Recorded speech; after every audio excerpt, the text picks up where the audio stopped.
Hi, everybody. Merry Christmas Eve. Thank you for joining us. We are about to do our recap of this week's episode of And Just Like That. I want to call it so many things. I'm waiting for my good friend Nekia and Nichelle to join me. We love talking about this show. Hopefully, you guys have some time today in between your holiday shopping and holiday cooking. Okay, Nakia, I see you lumped in. There you are. Got you.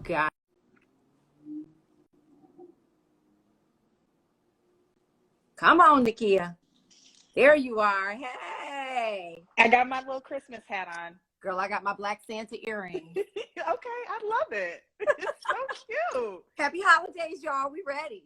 Happy holidays. Yes, we are ready. Thank you guys so much for joining us while you are, getting ready for your Christmas celebrations. Yes. How about you? Are you all ready to go for the holiday? Yes and no.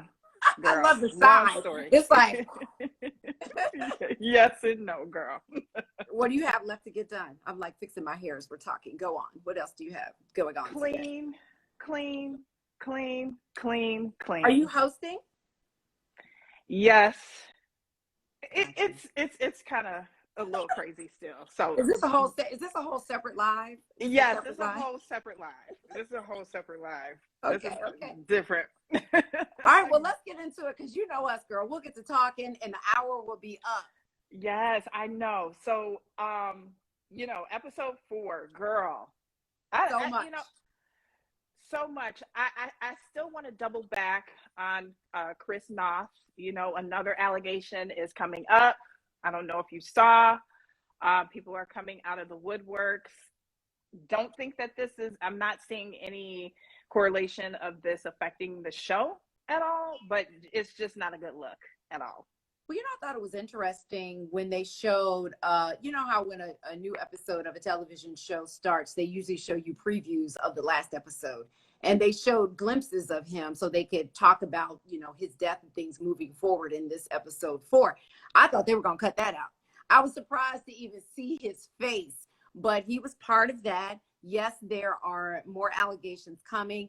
As we talked about last week, I said I don't know if he'll get dropped from the Equalizer. I did not predict it, but that happened moments after we finished our live on Monday. I feel like it was last week, but on Monday, he was let go of that show. But it makes me wonder if these shows, if the Equalizer, if his agency that dropped him, if Peloton, if they're doing their own independent investigations, if they're looking, if there's something that we don't know beyond, what was reported in the Hollywood Reporter, the interviews that these women did, it'll be interesting to see, because he is still standing firm to this day that he is innocent of all charges that have come, or allegations, I should say, because there are no formal charges yet, but right. All allegations that have come out against him. So yeah. And the women from Sex and the City, since we are in, I keep wanting to call it Sex and the City because that's what it is. But that's what we're gonna. Let's come on, yeah, please. It's what it is. They put a joint statement out, basically saying that they stand with the women and they hate that this happened, kind of thing. So it'll be interesting, girl. They are trying to just move on from this situation as a show and as a cast. Yeah, absolutely. So that is, I was looking and I'm like, I'm just wondering how this is all going to unfold. But I think that the show is creating its own buzz and people talking about it. And I think that episode 4 named, some of my best friends, girl, I think. So you want to let's get into the episode. Let's go. Yes. I think that was and I have been looking and doing my research and seeing what people are saying. Girl, I think that episode was a flop. What? People are saying that it was a flop. Girl, why? Because I feel it was my favorite episode to date. Girl, it was my favorite episode. But go ahead, you go on with what you were talking about with the flop, and then I'll follow up to that. Yeah, so I'm just looking, because I looked on Twitter and I've just been looking at under the hashtag and just like that, because but do you think it was a flop? I am on the fence. I do see there's moments of like recruiting a black friend. Now, come on, Charlotte. Stop the madness. Like, and if you have to go that far to, you know, and I understand what she was trying to do, make someone else feel comfortable. But as she learned going into a space where you were the only white, you know, couple there, just be yourself. I mean, oh my God, like, why is this so hard for people? Why do we have to do this big dissection when it comes to integrating black people? Just like, be yourself. And for me, yes, I thought that was tacky, like, and then going to the other girl who happens to be black, and it's just like, nah, y'all, that you could have did without that and maybe integrated them in a different way. That's just my take. Well, I felt like, and some people are saying this, you know, are saying because white women really do that. That's an accurate portrayal of most white folks, from Rhonda Brown Fine Art. Hey, Rhonda Brown. I want to say Lula B Designs. I'm trying to get some of these comments because y'all know Nekia loves to acknowledge the audience, girl. She was like, Jacque, you got to get these comments in here. You better find them glasses. So I got my glasses. I'm going to include the comments, y'all. So keep them coming. But here's my take on that moment. I felt like it was portrayed very authentically. I feel like, and that's what I appreciated about it. I feel like it's a conversation that needed to be had. I feel like that there are a lot of white people that exist that don't realize until, you know, it occurs to them for some reason, as it did with Charlotte and her husband when they were about to have this party, that, oh, wait a minute. We don't even really associate that closely with black people or with a diverse group. We got all white people around us. I think for a lot of white people, they're so comfortable in that space, and they don't think that way, that they're not trying to reach outside of their circle, right? They're not trying to do that. They don't even think about it. So I think for a lot of them, particularly since George Floyd's death, right, since 2020, and everybody's trying to be an ally, and everybody's trying to, you know, that they are trying to, a lot of them, like Charlotte, are kind of being like, oh my God, I don't, you know, I'm trying to, you know, be friends with this black person or this black woman or this or that. And I really don't have any black people authentically in my circle. Like, it's not even a natural thing. So I love the authenticity of it. I love that. And I love that, and some people may feel some kind of way about, you know, the whole fine art thing, but I love that for Charlotte, she really didn't have to even try that hard. All she has to do is just lean in, because look at what she knew about black art. I love that moment so much. I thought that was, and it was it was a great moment of her showing that she could be a real true friend without fumbling it, right? She could just lean into what she already knows. And I love that when she went to the door of her neighbor and tried to quickly invite her to her party, that the neighbor was like, later for you, chick. She didn't know why Charlotte was doing this, but she was like, I'm not dropping everything. But I love that they showed the audacity of Charlotte and the persistence, you know, of situations where white women think everything revolves around them. So there was this expectation for this neighbor to change her plans or do whatever to be at Charlotte's party. So I loved how, even though, you know, I thought it was very real and very authentic. Somebody said, don't forget to get married and have a baby. Nekia, I don't know who that's what. Somebody said, and Rhonda said, yes, she knew all the paintings. Right, Rhonda? She did. Girl, I don't know who 007 Bond 007D said, Nekia, don't forget to get married and have a baby. That's the other thing. And let me just say, here's the thing about this episode that I loved. It was, and I'm gonna try to, I know we want to go through the comments and sometimes they're gonna cover up your face. Yeah. But I loved the fact that, so this there's a black woman, Kelly Goth, who's a supervisor. She's a former journalist. She went into the world of TV. I know Kelly very well. She is so talented.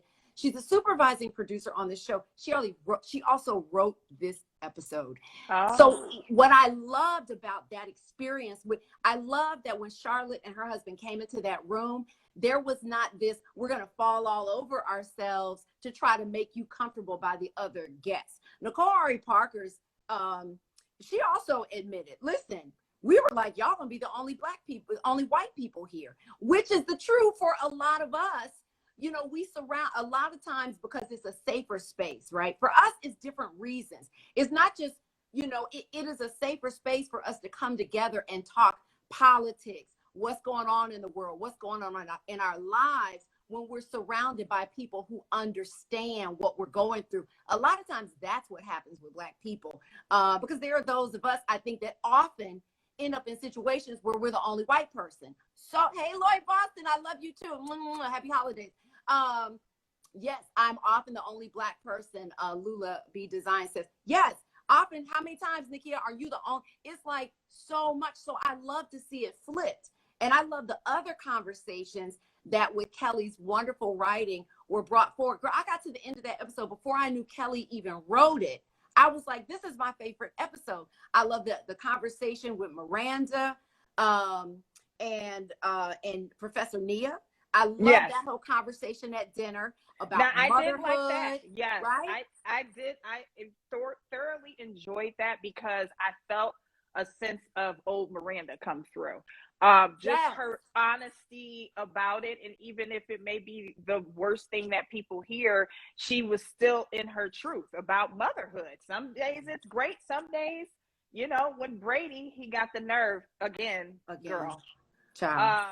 I can't. But some days she feels like just going to a house by herself and just hearing silence. And that's real. That's real. And I'm not a mother. I'm not either. Somebody knows. Listen, somebody knows, but I mean, with us, because we don't have children, it's almost like you can take it for granted, the fact that you're not, especially when you have, you know, smaller children, you're not constantly responsible for someone else. You're really just responsible for yourself, right? Yeah. And if you don't feel like cooking, you don't have to cook. I'm not cooking. You have to plan meals for the week. If you don't want to do anything for Christmas, if you're like, I love Christmas, I love holiday movies, but girl, I don't feel like putting up a tree this year, you don't have to do it. But when you have kids, there's that added responsibility, not just with nightly dinners, not just with holidays, but every day you're responsible for this person. So I get what Professor Nia was saying about, is it wrong for me to feel kind of like a little bit of relief that the IVF didn't take? Right. You know what I mean? And I think that spoke very truthfully, the whole conversation, to what a lot of women are dealing with in their personal lives. But as Roger said, agree. It's like it's conversations that people don't usually have, and it was brilliantly written, and I agree with that because it was very authentic, and it was a whole, you know, it's a conversation that you and I can understand, you know what I mean, all too well, because we are single women out in the world. It's like sometimes there's this guilt associated with, you know, the kind of like, do I want to have, I mean, like, I'm past the point where I know that I do not want to have kids. I don't want to adopt. I don't want to do any of those things. Right. So and that's it. I'm done. And I'm happy. I'm at peace with that decision. You know, it took me a while to get there, but I'm there. You know what I mean? And so it's for so many women, it's a different conversation, but I love that they had it in this show. Yeah. Girl, I love this episode. Anybody who didn't love it, I don't know, girl. Yeah, I mean, I was shocked to see that people felt that, you know, of course, there's the whole, oh, it's too woke and this, but I do feel that if you're going to be an authentic show, you do have to show the social injustices that are still going. I mean, we can't pretend, guys, enough with that. We've done decades of that. Let's kind of open the doors for different narratives and different things. There were moments of cringiness to me, and I guess I need to just get past the uncomfortableness of, maybe that's my own psyche of like, why are we, you know, when Charlotte entered a space, or, you know, the professor had Miranda entered these spaces, and they're not trying to bend over backwards and make these, you know, women feel comfortable or people feel comfortable. Yeah. They're just letting you, you know, figure it out. Right. They're letting you feel your own discomfort, right? And they're letting you figure it out. Because either you'll retreat because of that discomfort, or you'll lean into it and try to figure it out. in an authentic way. So I love that. And another, I can't wait to hear what you say about this. Another conversation that I feel like this episode was all about great conversations. I love the conversation. I love the friendship that Carrie is starting with Seema, the realtor, right? Love her whole look. I love her as an actress, love everything she does. I love that conversation. But girl, when Carrie was offended that she broke that picture frame, and how she was just casually, how Seema was just like, oh, well, you can replace it, blah, blah, blah, blah, blah. And when Carrie said no, clearly upset after the death, you know, it hasn't even been months, you know, we're still in weeks of the death of her husband. And to her, to me, nonchalantly just blow it off. But then when Carrie expressed how upset she was about it, for her to say, okay, I understand how you feel, but wait a minute, I was upset about that. Girl, I can't stand nothing more. When I say I'm upset about something and somebody wants to counter my feelings with their own feelings, let's put to bed my feelings, how you wronged me. Let's process that. And then at another time, let's bring up what you were upset about. That made me mad. Yeah. So I was a little on the fence about that and how she did bring up her hurt Seema. But I thought, honestly, that's like an honest thing that happens. Somebody may have offended you and you didn't say anything at the time, but it was a little dig and you let that roll. I had a friend and we had a situation where she used to be able to, you know, loose lips and say what she wanted about my career. And I took it with love and with, you know, because I knew her and I knew her intent. But then when the tables turned and something else, you know, and I thought we just had that kind of candid dialogue between us. And I said something, she took offense to it. You know, at the time she was going through something personal, maybe that was more impactful, but it was pretty much the demise of our friendship. And I thought, well, wow, I'm not trying to downgrade your emotion or how you felt or how I may have offended you and I didn't know, but also there was plenty of times where I felt a certain kind of way about what you said about my career or about me personally, but I know it was with love and I took it as in love, not in hate or trying to, you know, hurt you. Right. So I do agree. I had a moment of like irritation with Seema, like, girl, why are you bringing that up right now when she's trying to open up about her feelings? But then I probably put my own personal thoughts and spins into it. And I thought, well, that's kind of fair a little bit, but yeah, I can definitely see what you're saying, where you came with that.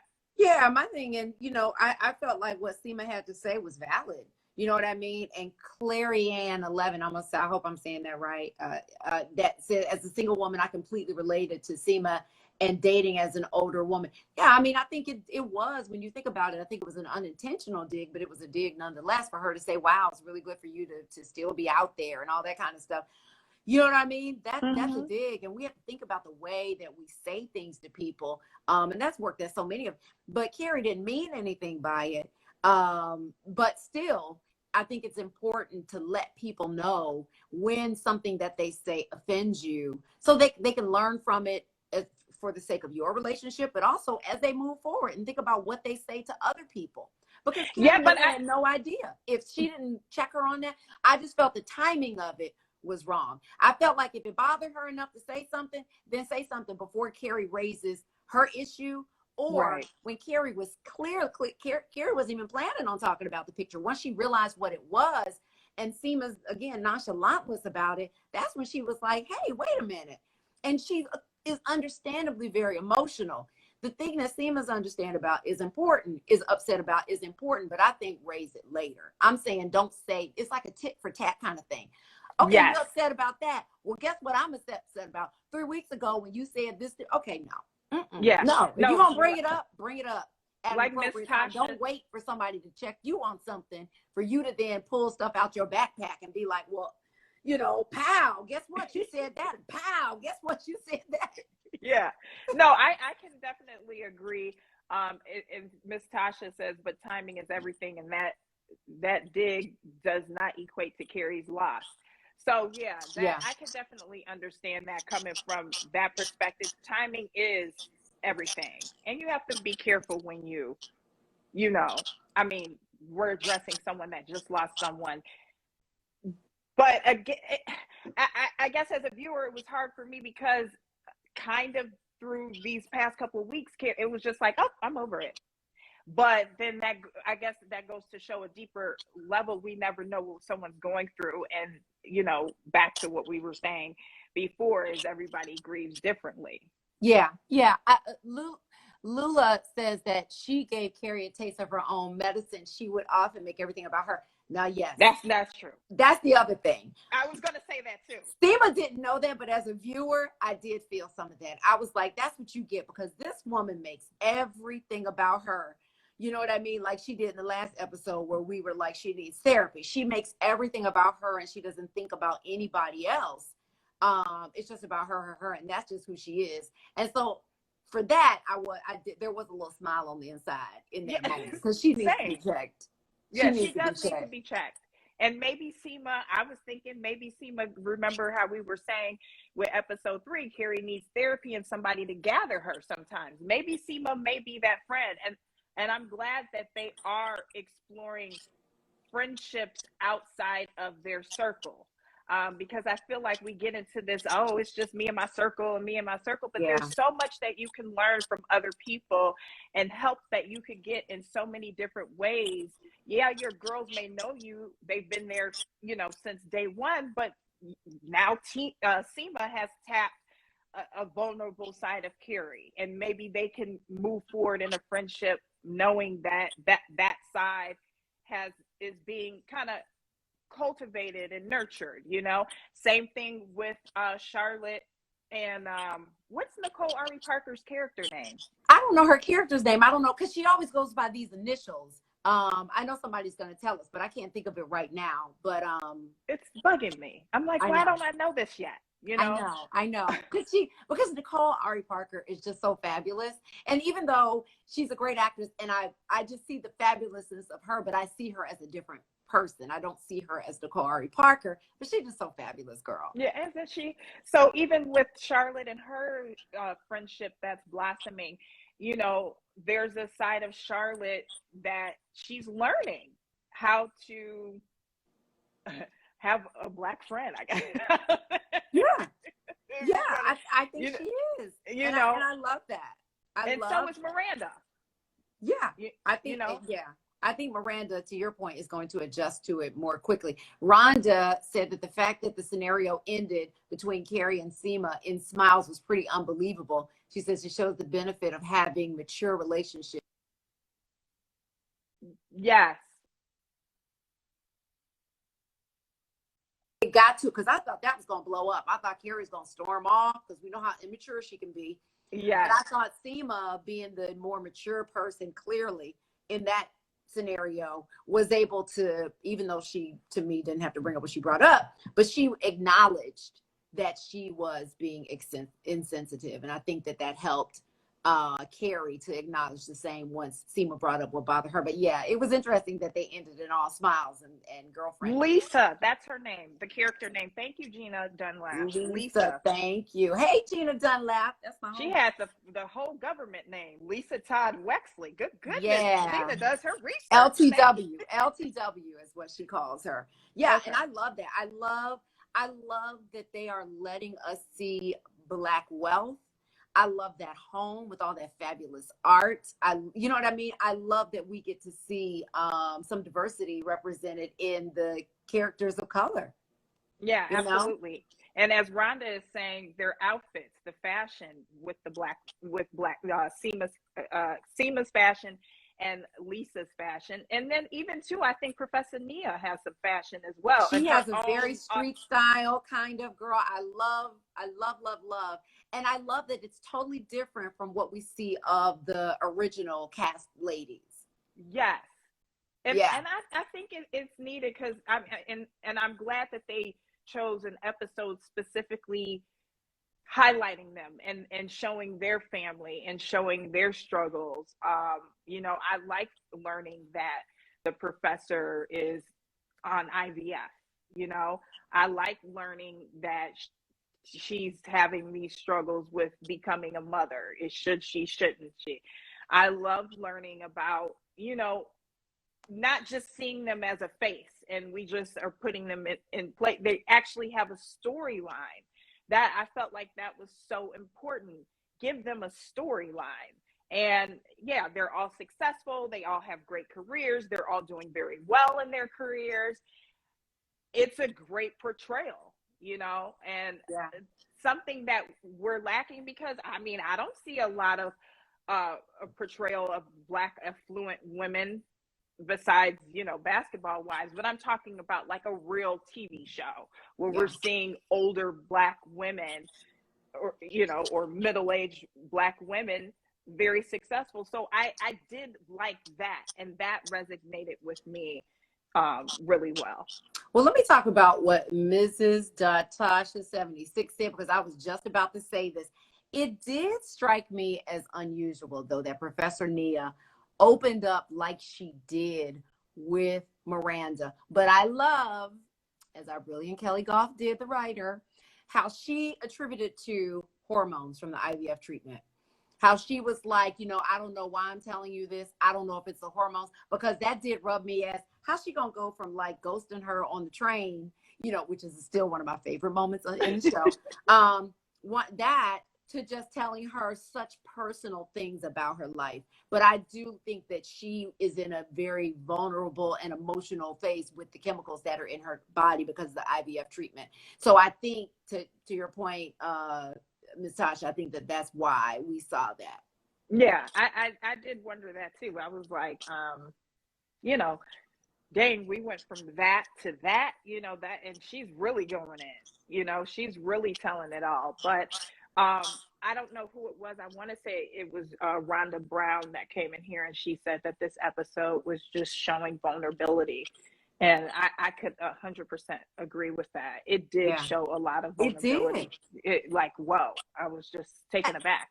And listen to what Clary Ann said. I love this. She said, these new friendships are more similar to the characters, which is true, right? Where the circle of three women are more different. They come together because they've been friends for so years, but they really are very different. Charlotte, Miranda, and Carrie, and the friends that they have, these women of color that we see them connecting with, have more in common with our three main characters. Mm-hmm. I love that. That's a really good point. That's a good about that. Yeah, that's a really good point. Okay, can we talk about this damn apartment that she is selling? I told you she was going to. Girl, listen, I think it is the stupidest thing. I cannot believe she is doing this and going back to that old ass small. Who gives up a penthouse? That is just, come on, Kelly. I'm going to take issue with Kelly Goff on that one. No. And I don't know if that was because Kelly has lived in New York. She understands. Who gives up a penthouse apartment? Girl, yes, she's going to get a lot of money for it since they owned it. She'll get a lot of money to put in the bank. And if all she needs for the moment is her little apartment with a kitchen that really doesn't work because she's never used it. And she's giving up that closet. But what y'all little are missing, ass closet. You're missing something so huge, Jackie. What am I missing? And a lot of people that agree with you are missing it as well. This is what I took from that. From the moment she woke up in that apartment to the end when I said, oh, she's selling it. And I took it, and there was a key in there. When she took a cigarette from Seema, Carrie is going back to her old ways. The writers are wanting you to see she's going back to the core Carrie. That's what's ending up happening here. That's what I feel like, that the significance of going back to her apartment. She's starting to smoke again. The spiral from the last episode was indication that we're getting old Carrie back. What that looks like now, I don't know. But that's what I felt when I saw those little clues. I said, oh, here she go, picking up, doing another bad habit. And it may be she's going back to the old bad habits of Carrie, because why would you want to go in that crusty, rusty apartment? I just don't understand it. I don't get it. And I hope we're not going back to the old Carrie, because, I mean, she has evolved somewhat. She still is selfish as hell. and, you know, just so self-centered. But why? You know, I mean, is she going backwards in a negative way? And I hope there's something that slaps her into reality, because we got past the cigarettes. I mean, listen, yuck. I'm just going to say it. Yuck. It's a horrible habit. It's a nasty habit. She looks amazing. She dresses amazing. Nobody wants to see someone looking that amazing smoking. But to your point, maybe, and somebody, and Mrs. Tasha said this, I think they're trying to show that life moves on, and those who are grieving are forced to get through that moving train. It's still a grief journey. And maybe that's it. Maybe, to your point, Nekia, maybe this is her way of grieving, of saying, I can't be here. Let me just take the box of my husband's ashes, which is crazy, and let me just go back to my old familiar place. That closet, I'm sorry. I just feel like go stay there for a little while, have it remodeled. You know what I mean? Give it some fresh. Remember when she remodeled her old apartment? Have it remodeled. You know, bring some sage in. You know, they could bring my pastor in from my Brooklyn church. Have him come in and bless it. It's like, girl, I can't. Not that closet. Not that closet. Not the pastor. I can't. But I hear you. But no, you know, Lala Brown, back to single Carrie, and then Gina Dunlap coming with the real analysis. Oh my God. She says that she thinks the old coffee maker not working might reflect that old doesn't work anymore. Come on, Gina. Yes. Right? And so see that, watch. She gonna go back. My prediction. She's gonna have mishap after mishap in that apartment, and she's gonna realize that that's not the right place for her either. I think she's gonna have one scenario after the other. Just starting with the coffee maker. I mean, that was a mess, girl. I would have shut down my day. I wouldn't be able to go nowhere to clean. How she clean up that so quick? Put on something cute and go to the bodega down the street. How? But girl, no, that would have ruined my day. This is what I think is going to happen. She's going to realize that she is maybe living there for a few weeks, and that she has outgrown that community. Because when she went into the bodega with that dress on, and the woman looked like, where the hell do you think you are at, ma'am? But that's Carrie. That's Carrie. Carrie has always given us, you know, just unusually fabulous fashion. Like I'm so inspired by her character and what she wears. I always have been, girl. That metal purse she had on the first episode, girl, let me tell you, the crossbody bag, let me tell you, I was online trying to hunt that down. I love the fact that she had 2 crossbody bags at once, a metal one. I was like, oh, I'm doing that.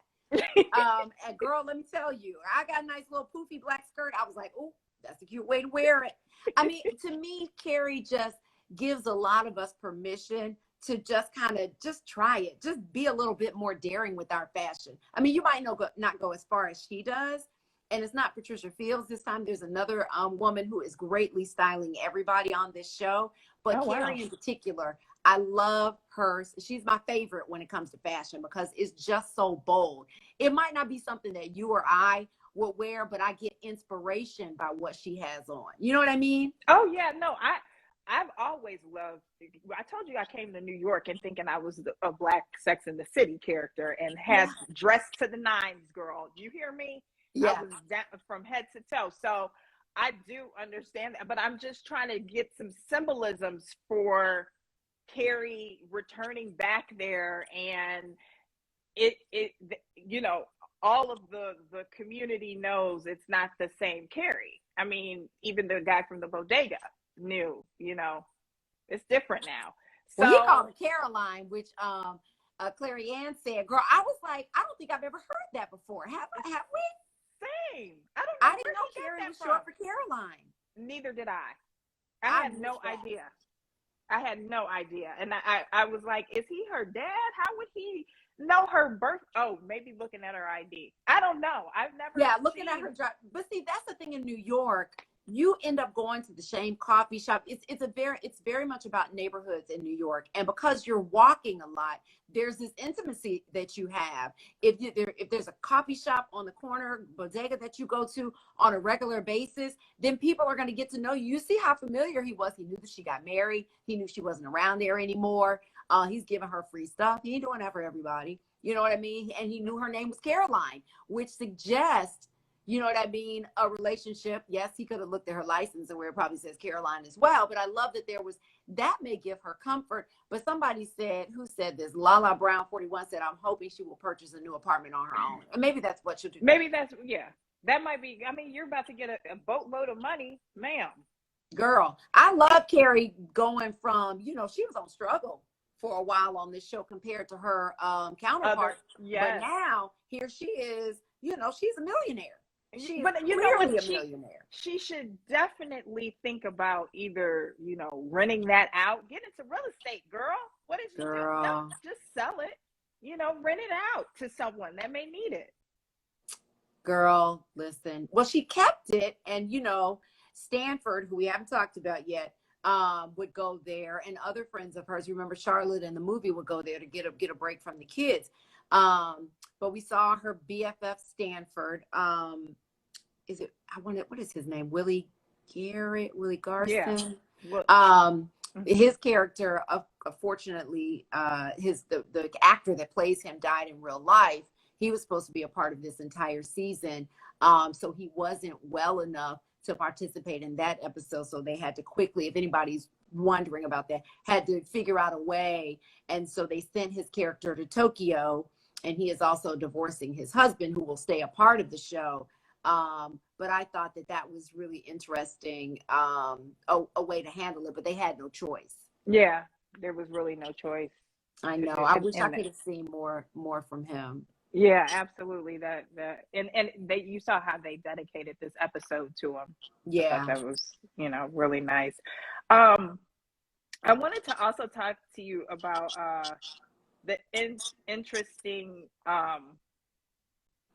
dynamic with how, when we were talking about Miranda and talking about Brady, and it's not even an interesting dynamic, but how she ended up saying, finally, she sent the girl home, girl. Did you hear that? I did, but not like she sent her packing, like to never come back. Hey, Chef Nina, happy holidays. Yeah, I mean, to me, that situation has yet to be addressed like it needs to be addressed. And like, I'm hoping that Professor Nina, because now they're getting closer, so maybe she gonna get up in that household and see what's going on and be like, this ain't none of my business, but what's going on with your kid and this girl up in here? I can't wait for her to check that situation. You know what? That may make her say, I don't want kids now, if it's like that. Brady. She might. Miranda and Brady have irked her nerves. Yeah. I mean, I'm like, I don't want to see that. I don't, to me, it's what bothers me about it is that it's going unchecked. That nor Miranda nor Steve is saying anything, like they're not dealing with this in the writing of this show. And I'm shocked that Kelly in this episode didn't, have Miranda say to Steve, we need to handle this. This is out of hand. What kind of parents are we? You know what I mean? Right. I just don't get it. For the parents out there, would you all allow this? Is this because we don't have kids? So I wouldn't let my child do this, but is that something that parents would do? Because I don't get it.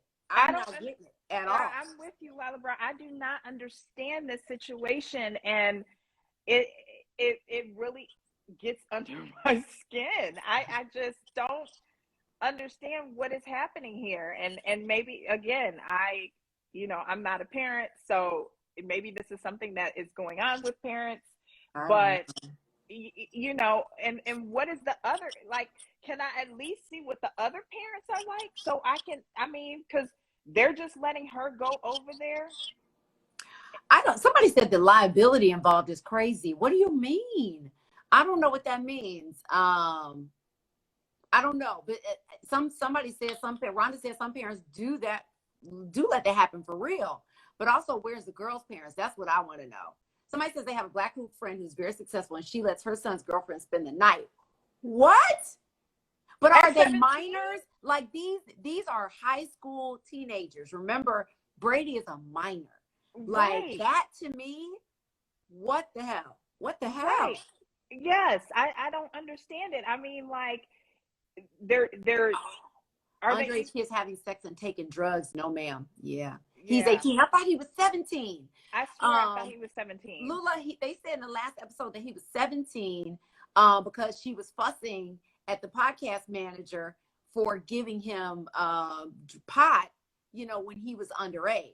So I'm thinking I think he's 17, not 18 yet. No, I don't. I think he's still underage. Regardless, there needs to be some respect. I feel like Brady is just completely disrespectful. I mean, even if you're 18 and you're living with your parents, you're still living with your parents, and that's their home. He's not contributing to anything, not that I know of. No, he's not. You know, so there needs to be at least some type of respectability politics up in there.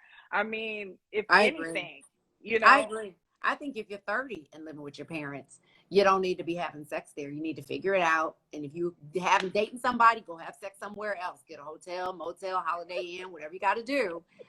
Don't do it in your parents' homes. That's just disrespectful. I'm sorry. And that's on Santa Had a Sleigh with a whole bunch of reindeer.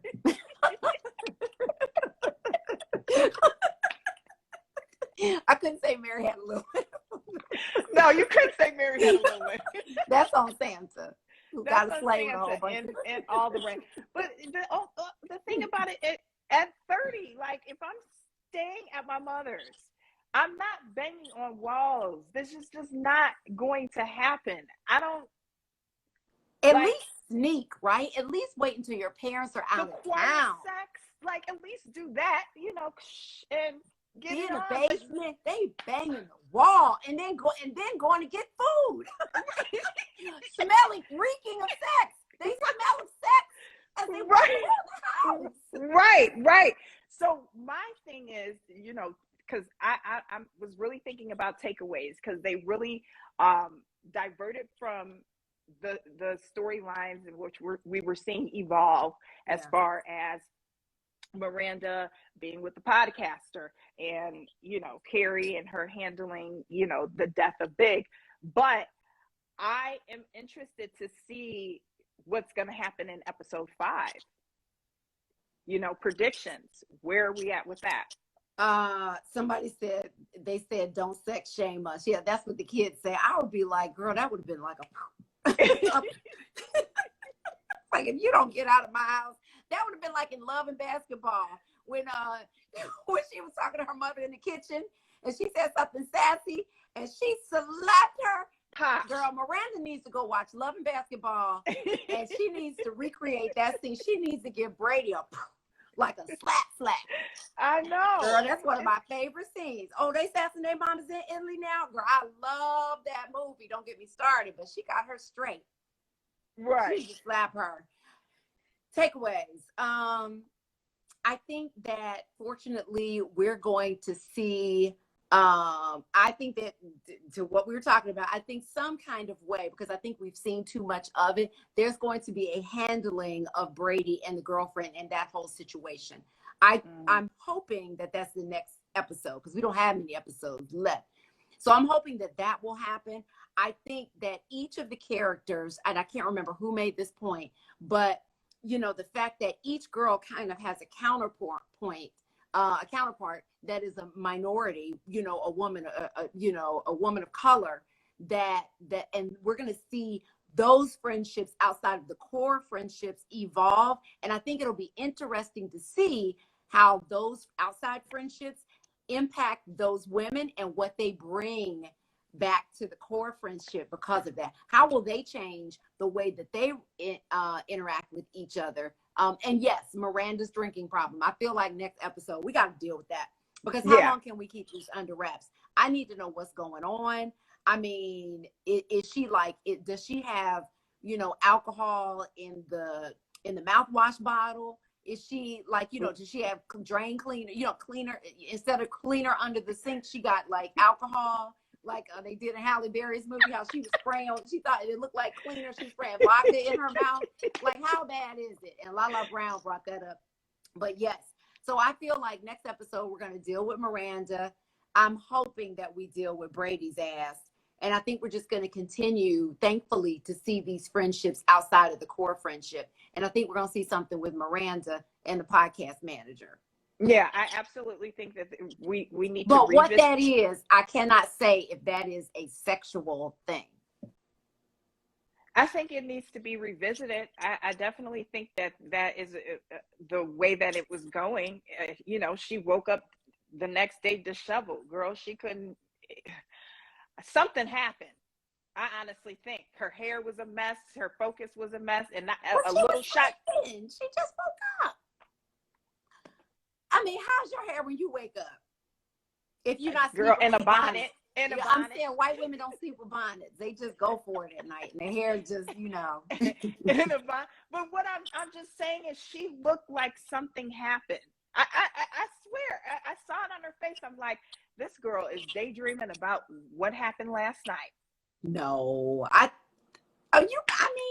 it would be interesting to me that they did not show that would live within a flashback moment. I feel like, they got high together and had drinks, but I don't know if anything happened beyond that. Well, we shall see. You are good with the predictions, though. You are really good with the predictions, though. We shall see. Spot on. I think that just, I don't know, that moment and that scene for me really spoke to me. I said something happened. Now, what specifically? I don't know. Maybe it wasn't sex. Was she hungover? She could have been. That's what I think it was, Gina. I think she was just hungover. I don't think that anything happened, because I think she really would have been shook. I think. Wait, Miss Tasha just brought up a good point. She said, "Don't forget, Steve had an affair in the first movie." He did. But what? I forgot about that. But what about it? Hey, some people feel like you did it. I'm gonna do it now. Oh no, nobody's this. Brady is a full-on adult. I'm just kidding. Here. And now she gonna be like, you remember that time when you? What is it? So I get a pass? No, Tasha, no, no. She ain't got no hall pass on that. No, I'm kidding. No, but I do think that if it's not a physical, it's going to be emotional one. I do. Yeah, I do. You know what I wish? I wish she would bump into Blair Underwood. Remember when they had a relationship? I wish they would bring him on for a little cameo. Yeah, that would be interesting. Now, wouldn't that be nice? Yes, that's who I would like to see pop that girl on. I would love to see that. Yes, it's because how did that end? Really, they still really liked each other, I thought. They did, but she loved Steve. She still realizes she loves Steve. So Blair probably ain't having that. His character's not going to come back for that, because remember, he went to having like 6 or 7 women after he broke up. I saw that episode recently, or that series of episodes with him. But to Tasha's point, I just don't want to go down this storyline of infidelity with them. I agree.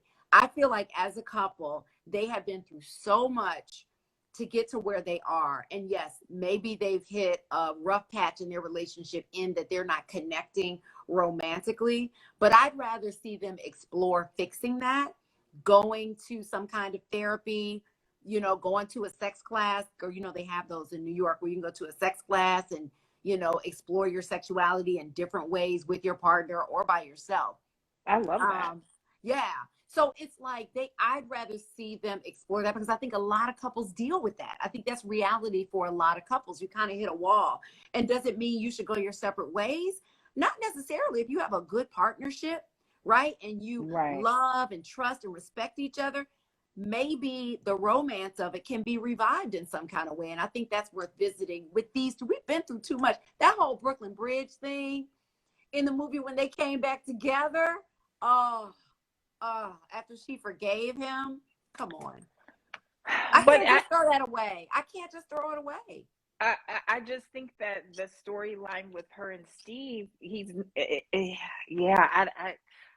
Well, some people are with you. Lula says Miranda gave him hell about it, and I can't see her cheating. She may leave Steve if it develops into feelings. Yeah, she says she may leave. See, people love, somebody says she's bored with Steve. Shadiva says she's bored with Steve, but Miranda did have a date with a lesbian woman in the series and they kissed. Oh, I forgot about that. Both Yes. agreed she was definitely straight. See, you can't just, listen, I'm not of the LGBTQ community. I don't think you can just turn these feelings on suddenly. I think they're there. And I think if there was this episode, which I'm trying to remember, where Miranda agreed that she was straight, but maybe she was confused. I remember because she was trying to go. Remember, her boss thought that they were a couple. And so she, remember, he thought she was a lesbian, her boss, and he brought her to the game and like kind of hooked them up. And so to impress her lawyer friends and bosses and to kind of get in, she decided to go along with it. Yeah. I don't remember. I gotta look that one up. Yeah, I remember that one. Somebody said maybe Blair Underwood's character could be friends with Nicole Ari Parker's circle of friends. Girl, I would love to see him just pop up. He don't have to get back together, but there are some people from the series that I would love to just come back and have a moment. Yeah, because we've seen some people from the series come back, like that loud woman at the funeral who was forgiving Carrie. She had a big moment during the series and was a favorite from the series. Maybe I forgot what she was all about on the series. What the hell was with her? I can't remember the episode, but she had the same kind. I think it was when they went to the Hamptons or something. I can't remember. It wasn't the guy that had a big pepper. Remember the one friend that Carrie walked in on, and he just had his pants off?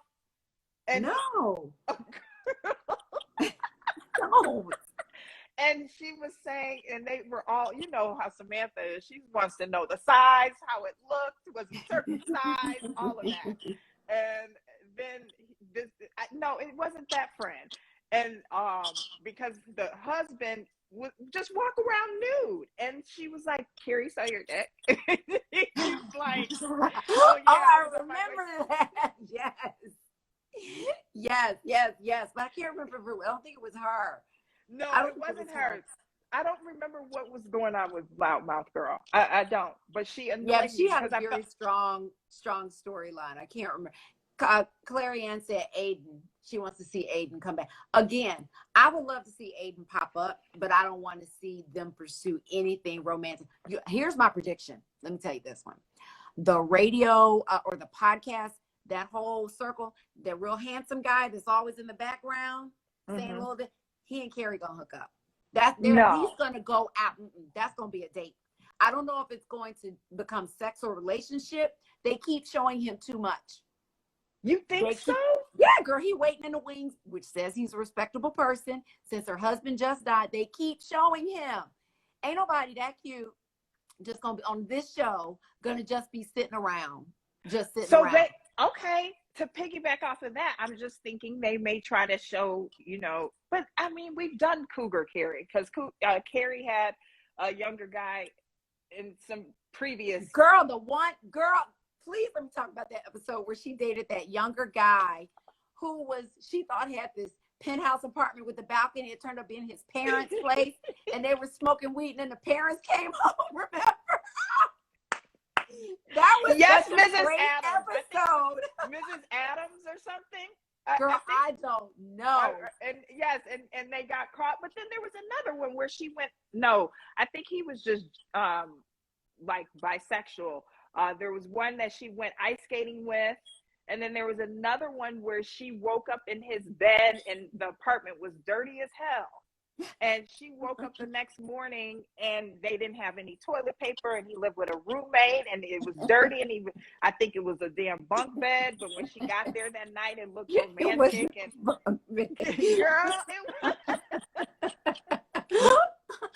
I gotta go back and watch. I've been watching episodes here and there, but I'm telling you, Sex and the City is worth going to the very first episode of the first season and just binging all the way through. It's just worth it.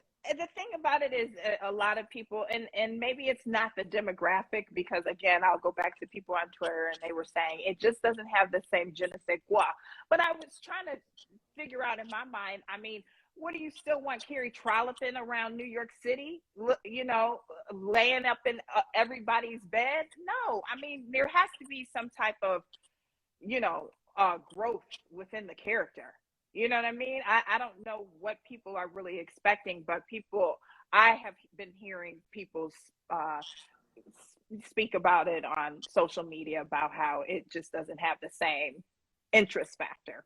Well, it's that there are different moments in their life, but if you love those characters like we do, like I just love these women. So I love seeing them evolve and grow. It was Gina said that the episode we were talking about with the guy that lived with his parents in that fabulous apartment, that he played Carrie for bringing the weed to his parents' house. That episode is so funny. He did. We're having fun too. Wait, her husband used to yell at her. Oh, the girl that was at the funeral, Michi is saying that her husband used to yell at her, and I think Carrie told him to leave, and she ends up going back to him and adopts Charlotte's dog, Henry. The husband now yells at the dog. Oh, yes. Let me tell you, listen, I know that they lacked for diversity on this show, but to me, it still had great writing. It was a fun show. It was fun that New York City was a character of it, and I love that they are correcting, you know, the lack of inclusion now with this. I wish they had done it back then, but I'm sorry. I still loved the series. I just did. As a Black woman, I wish there was more, but you know, I do love it. Yeah, no, I, you know, I was, like I said, I was on the fence, you know, 50-50 about like the episode, and it was kind of cringy to me, but then seeing it in a different perspective, you know, hearing you and some people that have been commenting, as well as just like thinking about it, because I know sometimes initial reactions can be a little like, okay, come on, guys. Yeah. But yeah, that definitely gave me a different perspective to, I think, you know, change my mind. Yeah, listen, I'm glad to hear that. Rhonda said that this conversation lifted her spirit. She said she needed that. Thank you, girl. Thank you. Thanks for riding with us. Yes, absolutely. We'll be back here next Friday doing the same thing at 12 o'clock Central Time, 1 o'clock Eastern. So come on back. Yeah, we're going to keep doing this because we love this show so much. And, you know, the two of us, we talk all the time about so many other things. We were like, let's do this because we both love entertainment. We love so many different shows and movies and things like that. So we were like, this is a no-brainer. Yes. So thank you guys again so much for watching. We'll catch you next week. Yeah. Oh, I want to let people know, Nekia, that if you want to go back, if this is your first time joining and you want to see our first couple of episodes, you post them on your YouTube channel, right? I do. I post them on my YouTube, and I've been getting some really great feedback. I forgot to tell you. Yeah. People are like, oh my God, you guys have me cracking up. And I'm so glad that we can bring some laughter to you guys. Seriously, I love laughing. So me and Jackie be kiki-kiing all the time. We do. You know? So yes, I do post it on my YouTube. My YouTube is Nekia Michelle. Just Google it and you'll see it. And I post it. So if you can't watch it for whatever reason, watch it over there on YouTube. And just do it just because it helps with my numbers, y'all. Come on, help a black sister now. Yeah, we love that. We love that. Y'all tell your friends, you know, have them join in on the conversation. You see, we just like to have fun and just kind of dissect things. You said we all need to add Sarah Jessica Parker because you guys are great. Oh, thank you. Oh, that's so sweet. Yes, please do that. We would love for her to watch this and join in on the fun. That would be a blast. Yeah. Hit up the whole cast. Let them know we're here. But we'll be back, like we said, next Friday at 12 Central, 1 p.m. Eastern to talk about the next episode. Happy holidays. Merry Christmas, you guys. Happy holidays. Christmas. Bye.